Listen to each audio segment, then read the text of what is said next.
Hi అండి, welcome to KJ fun world. ఈరోజు mushroom curry చేశానండి. కర్రీ అనేది చాలా బాగుంది. ఈ కర్రీ రైస్లో కానీ చపాతీల్లో కానీ చాలా బాగుంటుందండి. చాలా ఈజీగా చేసుకోవచ్చండి, ఎక్కువ మసాలాలు ఏమి యూజ్ చేయకుండా. ఒకసారి ట్రై చేయండి. నేను మష్రూమ్లు అనేవి మార్కెట్లో నుంచి తీసుకొచ్చుకున్నామండి. చాలా బాగున్నాయి. మష్రూమ్లు మాత్రం ఫ్రెష్గా ఉన్నాయి. ఇలా మష్రూమ్ని తీసేసుకొని పైన లేయర్ని మొత్తం అలా చాక్తో క్లీన్ చేసుకోండి. ఎందుకంటే పైన లేయరు బ్లాక్గా కొంచెం మట్టి మట్టిగా ఉంటుంది కదండి. ఇలా క్లీన్ చేసుకుంటే కర్రీ చేసుకున్నప్పుడు చాలా బాగుంటుంది అనమాట.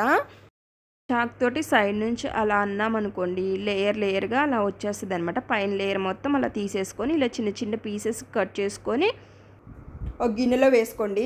అలాగే మిగతా మష్రూమ్లన్నిటిని క్లీన్ చేసుకోండి. కాకపోతే కొంచెం టైం పడుతుందండి మనకి. ఈ విధంగానే కట్ చేసుకుంటే మనకి కర్రీ చేసుకున్నప్పుడు చాలా బాగుంటుంది అనమాట.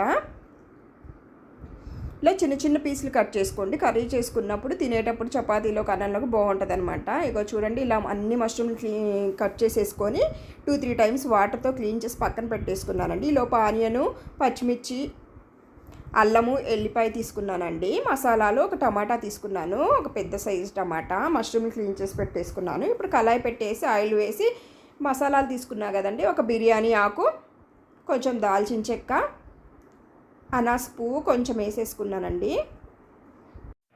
అవి లైట్గా వేగాక లవంగాలు కూడా వేసేసుకున్నానండి. ఇవన్నీ కొంచెం మంచిగా వేగాలండి ఆయిల్లో. వేగిన తర్వాత కట్ చేసిన ఆనియన్లు వేసేసుకుంటున్నానండి. ఒక పెద్ద సైజు ఆనియన్ ఒక 2 తీసుకొని కట్ చేసి పెట్టుకున్నానండి. ఆనియన్స్ ఎక్కువ వేస్తేనే అండి మనకి గ్రేవీ వస్తుంది అనమాట. ఇలా ఆనియన్స్ అన్నీ వేసేసి ఇలా మిక్స్ చేసుకోవాలండి. ఇప్పుడు కట్ చేసిన పచ్చిమిర్చి కూడా వేసుకోండి. వేసేసిన తర్వాత ఆయిల్లో మంచిగా మిక్స్ చేసేసుకొని కొంచెంసేపు వేగనివ్వాలండి. ఇలా మిక్స్ చేసిన తర్వాత దాంట్లో కొంచెం పసుపు, కొంచెం సాల్ట్ వేసుకోండి. సాల్ట్ వేస్తే ఆనియన్లు అనేవి తొందరగా మగ్గిపోతాయి అన్నమాట. మిక్స్ చేసుకొని మూత పెట్టేసేయండి. మూత పెట్టేస్తే ఒక 1 మినిట్ 2 మినిట్ మంచిగా వేగిపోతాయి అన్నమాట ఆనియన్ ముక్కలు అనేవి.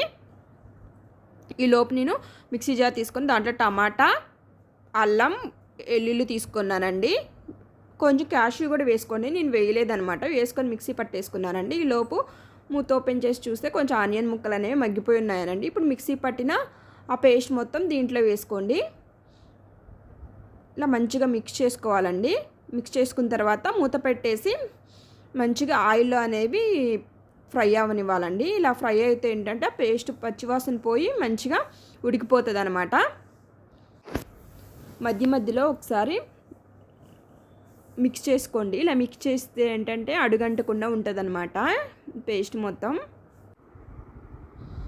ఇప్పుడు చూడండి, పేస్ట్ మొత్తం మంచిగా ఆయిల్లో ఫ్రై అయిపోయిందండి. ఇప్పుడు మనం క్లీన్ చేసి పెట్టుకున్నాం కదా మష్రూమ్లు అన్నీ వేసేసి మంచిగా మిక్స్ చేసుకోండి. మీరు వాటర్ యాడ్ చేయొద్దండి ఇప్పుడే. ఇలా మంచిగా మిక్స్ చేసుకొని ఒక 5 మినిట్స్ ఉడికించుకుంటే మష్రూమ్లు అనేవి మంచిగా ఆయిల్లో ఫ్రై అయిపోతాయి అన్నమాట. కొంచెం సాల్ట్ వేసేసి మంచిగా మిక్స్ చేసుకోండి. ఇప్పుడు మూత పెట్టేసుకొని ఒక 5 మినిట్స్ తర్వాత చూడండి, వాటర్ అనేవి మష్రూమ్ల నుంచి వచ్చాయండి. మీరు గ్రేవీగా కావాలనుకుంటే వాటర్ యాడ్ చేసుకోండి. నేను వాటర్ యాడ్ చేసుకుంటున్నాను అనమాట. ఇలా మంచిగా మిక్స్ చేసుకోవాలండి. మంచిగా మష్రూమ్ అనేవి ఉడికిపోయాయండి. ఇప్పుడు మూత పెట్టేసుకొని ఒక 1 మినిట్ ఉడికించుకుంటే చూడండి ఉడికిపోయిందనమాట కర్రీ అనమాట. ఇలా మంచిగా మిక్స్ చేసేసుకొని దాంట్లో కొంచెం కారం యాడ్ చేసుకున్నానండి. నేను పచ్చిమిర్చి యాడ్ చేశాను కాబట్టి మీకు కావాల్సినంత కారం యాడ్ చేసుకోండి. సాల్ట్ కూడా కొంచెం యాడ్ చేసుకుంటున్నానండి. కొంచెం ధనియా పౌడర్, కొంచెం జీలకర్ర పౌడర్ యాడ్ చేసేసుకొని మంచిగా మిక్స్ చేసుకొని మళ్ళీ 1 మినిట్ పాటు మూత పెట్టేసి ఉడికించుకుంటే బాగుంటుంది అనమాట కర్రీ అనేది. ఇప్పుడు మంచిగా కారం సాల్ట్ మంచిగా పట్టేసిందండి కర్రీకి. ఇప్పుడు కొంచెం కొత్తిమీర వేసుకుంటున్నానండి. యాడ్ చేసుకొని మళ్ళీ 1 మినిట్ పాటు పెట్టేస్తే కొత్తిమీర అనేది కొంచెం ఉడికిపోద్ది అనమాట. మూత ఓపెన్ చేశాక చూడండి కర్రీ అనేది రెడీ అయిపోయిందండి. చాలా బాగుందండి, టేస్ట్ ఈజీగా చేసుకోవచ్చండి. ఈ వీడియో కనుక మీకు నచ్చినట్లయితే please like and share, please subscribe to my channel అండి. Thank you for watching.